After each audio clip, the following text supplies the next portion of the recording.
Hello anh em, nếu anh em đang tìm một ứng dụng giả lập chơi game trên máy tính, tải ngay với BlueTouch. BlueTouch là phần mềm giả lập Android trên máy tính, điều đó có nghĩa là nó cho phép người sử dụng chạy các ứng dụng điện thoại trên máy tính thông qua phần mềm này. BlueTouch được ra mắt vào năm 2011 và tính đến nay thì đã có hơn 100 triệu người sử dụng ứng dụng này. Với các tính năng vượt trội có thể chơi nhiều loại game thay thế điện thoại trong khoảng thời gian dài mà không lo về pin. Thử tải và trải nghiệm bất kỳ trò chơi nào trên BlueTouch nhé anh em. Hello, xin chào anh em, chào mừng anh em quay lại với channel của mình. Ngày hôm nay mình sẽ chia sẻ cho anh em về cách chơi và cách lên tướng của những con tướng chuyên về bộ binh. Cái giai đoạn khởi đầu thì anh em nên lên tướng như thế nào, và để cho xuyên suốt trong các quá trình chơi K1, K2, K3 anh em sẽ có tướng sử dụng với cái nền văn minh chuyên về bộ binh. Thì trong video ngày hôm nay mình sẽ chia sẻ cho anh em. Trước mắt thì về con chỉ huy đầu tiên chơi KVK1. Con chỉ huy này thì anh em mở bằng chìa khóa vàng là anh em đã có thể triệu hồi được nó. Hoặc một cái cách thức thứ hai có nghĩa là anh em sẽ chọn cái nền văn minh Viking thì cũng có con chỉ huy này khá là sớm. Tuy nhiên là cũng không cần thiết lắm, anh em chỉ cần mở chìa khóa vàng thì anh em cũng sẽ triệu hồi được con chỉ huy này. Một con chỉ huy bộ binh khá là tốt, gây được khá là nhiều sát thương. Nhờ có cái tab kỹ năng như thế này thì anh em sẽ gây được nhiều sát thương. Hệ số sát thương 500 và tăng sát thương phải chịu lên tới 10%. Rất là nhiều các chỉ số skill, mình sẽ không review chi tiết về những cái skill của con tướng nhé anh em. Vậy thì đây sẽ là cái con tướng đầu tiên mình muốn chia sẻ với anh em để anh em chơi KVK1. Ngay từ cái giai đoạn khởi đầu game anh em sẽ chọn được con chỉ huy này, là con chỉ huy sẽ chơi với anh em trong K1 và có thể là những K sau. Đó là tùy vào cái cách chơi của mỗi người.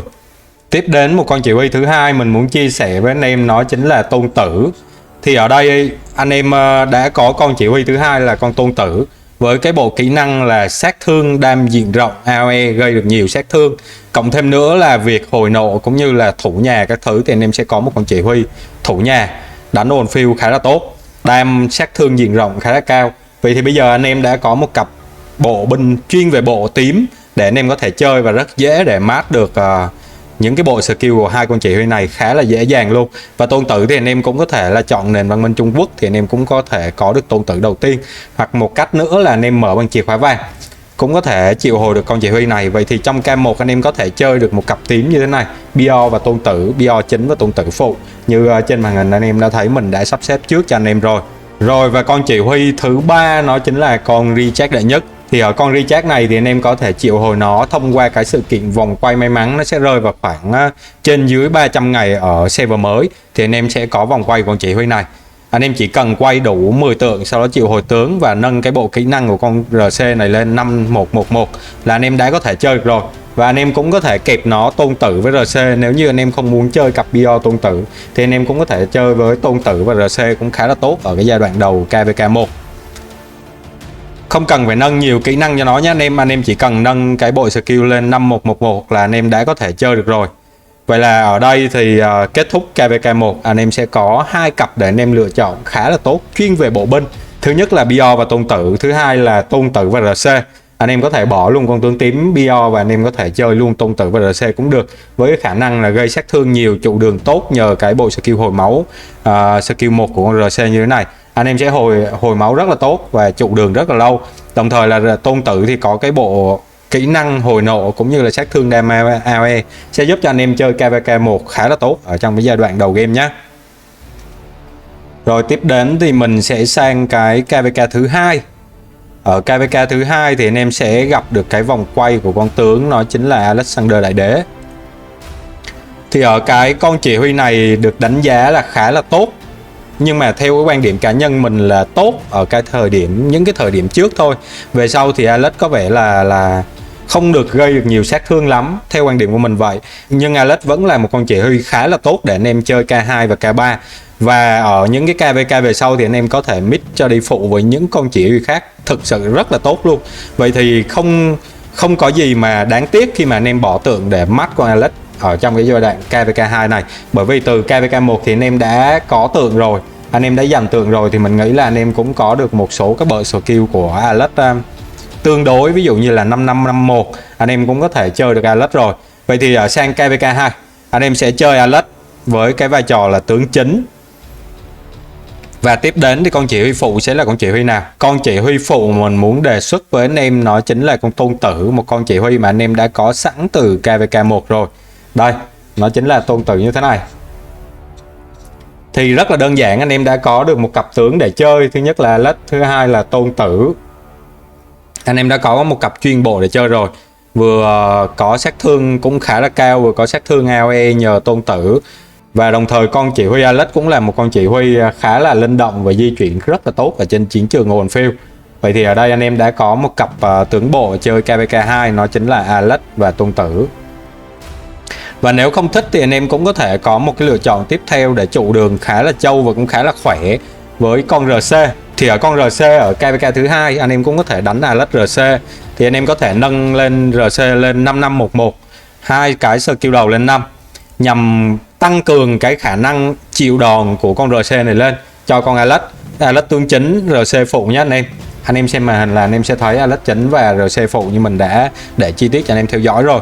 Thì cái này sẽ giúp cho anh em trụ đường khá là tốt, cũng như là Alex cũng có thể gây được sát thương khá là cao ở cái giai đoạn KVK2.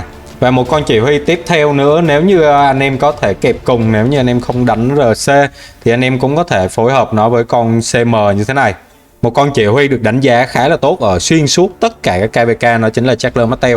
Nhưng mà mình khuyên anh em là không nên dồn tượng cho con RC.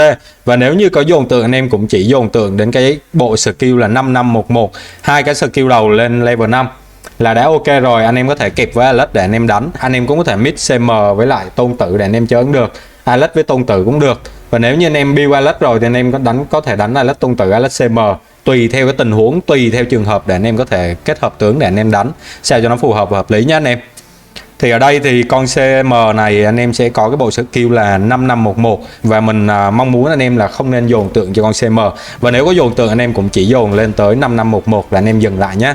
Cố gắng tận dụng những cái đầu vàng khi mà anh em mở bằng chìa khóa vàng thì nó sẽ tốt hơn. Rồi, và ở đây anh em cũng có thể có một cái cách kết hợp, nó chính là đánh CM Tôn Tử, RC Tôn Tử cũng được. Nói chung là ở giữa 4 con tướng bộ này anh em có thể mix kiểu gì cũng được để anh em đánh, tùy theo cái cách chơi của anh em thôi. Nhưng mà cái cách tối ưu nhất mình nghĩ anh em vẫn có thể mix tốt nhất nó chính là Alex và Tôn Tử, hoặc là Alex CM, hoặc là Alex RC. Bởi vì trong cái cây tài năng của con Alex nó sẽ còn những cái điểm cộng để gây sát thương được cho địch khá là tốt. Bởi vậy anh em cứ đánh con Alex chính nhé. Rồi, và thêm một cái lựa chọn tiếp theo để anh em có thể lựa, anh em cũng có thể kẹp cùng AE để anh em có thể đánh hai đạo, nó chính là Alex Tôn Tử hoặc là Alex CM. Và còn cặp RC 5511 thì anh em cũng có thể kẹp RC với lại AE. Đó, thì bây giờ anh em đã có tới 5 con tướng để anh em lựa chọn và có thể có được cái cách kết hợp tướng khá là tốt. Alex Tôn Tử hoặc Alex CM, hoặc là RC AE hoặc là CM AE cũng được, để có cái tốc độ di chuyển cao hơn một chút. Thì đây cũng là những cái cặp tướng mà anh em có thể chơi được ở KVK2.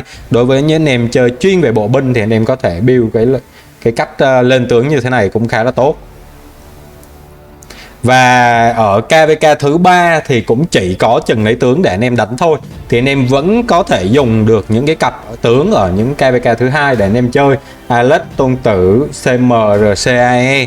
Tùy khả năng của anh em, nếu như anh em đánh được hai đạo thì anh em có thể chia ra để anh em đánh Alex Tôn Tử, Alex CM, RCAE. Còn nếu đánh một đạo thì anh em cứ đánh Alex Tôn Tử, Alex CM hoặc Alex RC, tùy theo cái tình huống nhé. Thắng phiêu, thua phiêu hoặc là ép phiêu hay là bôn gì đó thì anh em có thể là tùy cái trường hợp để anh em kết hợp tướng sao cho nó tối ưu nhất, sao cho nó có lợi nhất cho mình. Rồi, và bây giờ thì sang cái KVK thứ 4, KVK chinh phạt. Thì đến lúc này thì anh em đã có chạm mặt một cái vòng quay, nó chính là vòng quay Quang Vũ. Thì ở đây anh em đang có một cái sự lựa chọn khá là tốt. Thì trong quá trình chơi game thì anh em cũng đã có thể tích một số tượng rồi. Thì đến bây giờ thì anh em có thể dùng game, dùng tượng anh em quay và triệu hồi con tướng Quang Vũ này và chơi con tướng Quang Vũ này ở vai trò đi chính. Một con tướng rất tốt cho bộ binh. Và một số anh em có hỏi là Quang Vũ bây giờ có out meta chưa hay là như thế nào đó. Bản thân mình nghĩ là nếu như anh em đẹp ít anh em không cần phải quan tâm đến cái vấn đề là out meta hay chưa đâu. Một con chỉ huy khá là tốt, ra từ cái giai đoạn rất là sớm, cách đây gần 2 năm về trước. Và đến bây giờ vẫn là top 1 bộ binh đánh Oldfield với cái bộ kỹ năng và cái skill đầu tiên rất là đau, 2k hệ số sát thương. Và thêm một cái nữa là gây được cái hiệu ứng câm lặng rất là khó chịu trên đánh Oldfield khi mà gặp những con tướng đam đỏ khác. Vậy thì không có lý do gì mà anh em không lên Quang Vũ cả. Nếu như anh em chơi chuyên bộ binh thì Quang Vũ sẽ là cái đề xuất đầu tiên mà mình muốn đề xuất với anh em, rất là tốt nha anh em. Rồi vậy thì Quang Vũ sẽ kẹp với những con tướng nào để có thể đánh open field ở map KVK chinh phạt K4 trở đi? Thì ở K4 trở đi thì ngay từ cái giai đoạn đầu anh em đã có Alex rồi. Vậy thì anh em có thể kết hợp Quang Vũ với Alex cũng là một cặp đánh open field khá là tốt. Ở cặp này anh em có cái tốc độ di chuyển khá cao. Ở đây mình không nhắc về Leonidas nhé, bởi vì tiết kiệm tượng thì anh em chỉ đánh một đạo Quang Vũ, Alex và để tượng để nuôi những con khác có cái chỉ số đánh open field tốt hơn là nuôi Leonidas. Chính vậy mình đề xuất với anh em đánh một cặp Quang Vũ và Alex cũng rất là tối ưu, cũng kiểu như 19 110 rồi. Tuy nhiên là không thể nào mà so sánh Alex với lại Leonidas được, nhưng mà về cái tính cơ động thì Alex vẫn trên một bậc nhé anh em. Chính vậy ở K4 thì anh em có thể chơi được một cặp bộ binh đó là Quang Vũ và Alex. Thì mình tin rằng sau khi tới K4 thì anh em cũng đã có được một cái bộ skill cho Quang Vũ và con Alex mát rồi. Skill Quang Vũ có thể giai đoạn đầu tiên thì anh em cũng có thể chơi Quang Vũ với cái bộ skill 5111, sau đó anh em cứ dồn tượng anh em nâng lên dần dần thì mình nghĩ là cũng khá là tốt. Đánh chinh phạt anh em phải có tướng có cái sát thương kỹ năng cao thì anh em mới kiếm kill được nhé, mới gây sát thương được cho địch. Rồi vậy thì chỉ có một cặp bộ để đánh open field K4 hay sao? Không, mình sẽ chia sẻ cho anh em thêm một cặp nữa, một cặp quà nữa cũng khá là tốt. Đó chính là con CM Charles Martel. Đó, đến lúc này thì anh em mới vác Charles ra để anh em chơi nhé. Chuẩn nhất là khi mà tới KVK chinh phạt anh em mang Charles ra anh em chơi là đúng bài luôn. Tại vì sao phải đúng bài? Bởi vì ở KVK chinh phạt đến lúc này Charles đã có được cái bút bảo tàng rồi. Cái bút bảo tàng như thế nào, bút bảo tàng là gì và bút bảo tàng thì bút bao nhiêu, thì ở trong những cái video trước mình đã làm về CM về bút bảo tàng, thì anh em xem lại những cái video trước anh em sẽ thấy được CM bút bảo tàng sẽ bút gồm những cái gì và bút như thế nào và bảo tàng thì khi nào có. Rồi quay lại với CM thì ở đây như mình đã nói ở K2 anh em đã có bộ skill 5511 là tối thiểu. Nếu như không đạt được cái skill 5511 thì anh em có thể bổ sung thêm tượng vào cho nó đạt được cái skill 5511, là hai cái bộ kỹ năng đầu tiên như thế này là cũng khá là tốt rồi. Vậy thì ở đây anh em sẽ có được thêm một cặp nữa là CM với con tướng phụ là con tướng bộ binh nào mà mình muốn đề xuất với anh em. Ở đây mình sẽ đề xuất cho anh em một con tướng bộ binh thứ hai, nó chính là Hera. Rồi với cái bộ kỹ năng là chống Swarm khá là tốt, nhưng mà ở Hera khó chịu một cái là bị Swarm thì mới gây được nhiều sát thương. Tuy nhiên là trong quá trình mà anh em kẹp với CM Hera thì nếu như bị Swarm anh em cũng có thể gây được một lượng sát thương rất là lớn lên cho địch. Và nếu như không bị Swarm anh em vẫn có thể đu bám được địch nhờ CM nó di chuyển khá là tốt, bút bảo tàng khá là cao, gây được rất là nhiều thương nặng. Đồng thời là skill của Hera cũng là một con tướng chuyên về đam đỏ, chính vậy là trong quá trình chơi anh em cũng thể mix Hera CM hoặc là CM Hera tùy theo tình huống và tùy theo trường hợp thì anh em cũng đã có được một cặp bộ rất là tốt rồi. Và lưu ý giúp cho mình là CM anh em mở băng chia và Hera thì anh em có thể chơi vòng quay, bắt đầu từ chinh phạt là anh em đã có thể quay được những con tướng này rồi. Và Hera thì phải match skill nhé anh em, bởi vì match kỹ năng thì nó sẽ gây được rất là nhiều thương nặng khi mà kẻ địch từ hai đạo trở lên tấn công vào cái đội hình của Hera và CM như thế này. Rồi vậy thì sang KVK chinh phạt anh em đã có hai cặp bộ binh để anh em chơi Quang Vũ, Alex, CM Hera. Và tới đây thì mình tin chắc rằng là anh em cũng đã hiểu rõ về game hoặc là cũng đã có một cái nhìn tốt nhất về cái trò chơi này rồi. Và hy vọng lúc đấy thì anh em sẽ có biết là mình sẽ nên lên thêm một hay hai con tướng bộ nào nữa. Thì đến cái giai đoạn đó anh em lên vẫn chưa muộn, bởi vì cái quá trình tích tượng khá là lâu và có thể là về cái giai đoạn sau thì tướng bộ mới sẽ ra nữa. Chính vì vậy là trong cái quá trình làm tới cái thời điểm hiện tại như thế này thì anh em vẫn có thể chơi tốt ở hai cặp bộ binh này, đó chính là Quang Vũ Alex và CM Hera.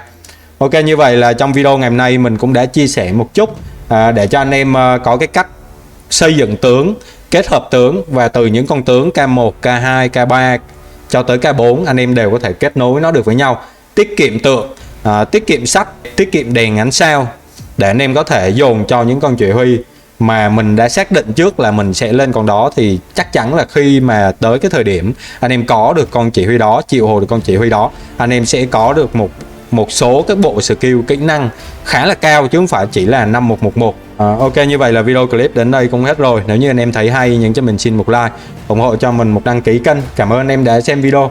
Hẹn gặp anh em ở những video lần sau nhé.